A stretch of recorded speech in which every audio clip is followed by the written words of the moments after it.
Chapter 8 Watching the Chickens. Solomon Owl and Fatty Coon couldn't help laughing at what Tommy Fox said to them as he sat in their tree near the farmhouse looking down at him in the moonlight. "I'm here to watch Farmer Green's chickens for him," said he, "to see that no rat or anybody else runs away with a pullet." "Farmer Green has someone else watching for him tonight," said Solomon Owl when he had stopped laughing.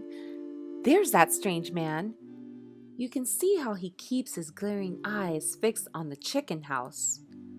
And unless I'm mistaken, he's on the lookout for you."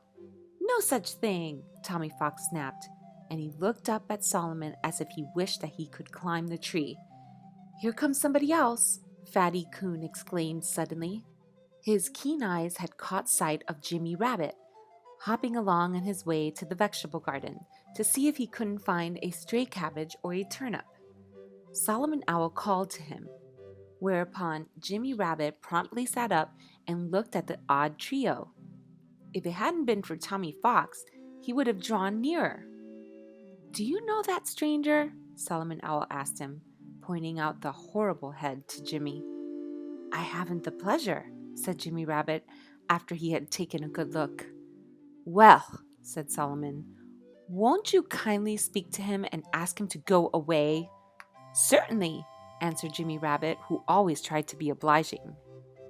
"I hope the stranger won't eat him," remarked Tommy Fox, "because I hope to do that someday myself."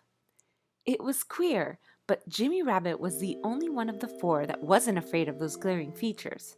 He hopped straight up to the big round head, which was just a bit higher than one of the fence posts, against which the stranger seemed to be leaning. And after a moment or two, Jimmy Rabbit called to Solomon and Fatty and Tommy Fox, "He won't go away! He's going to stay right where he is!" "Come here a minute," said Tommy. Jimmy Rabbit shook his head. "You come over here," he answered. And he did not stir from the side of the stranger.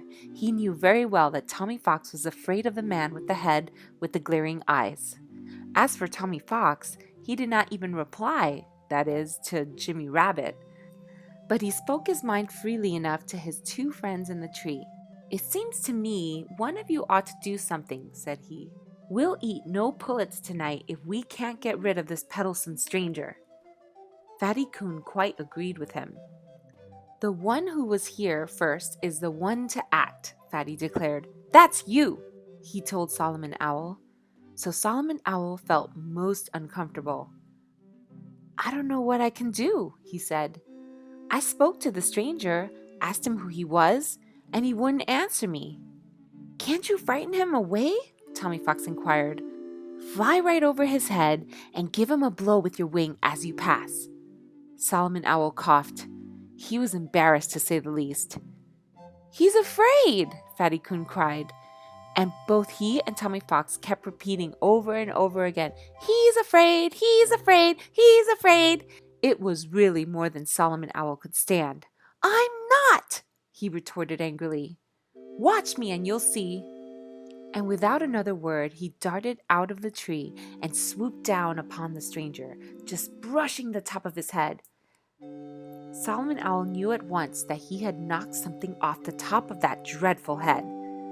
Something that fell to the ground and made Jimmy Rabbit jump nervously. Then Solomon returned to his perch in the tree. "He hasn't moved," he said, "but I knocked off his hat." "You took off the top of his head!" cried Fatty Coon in great excitement.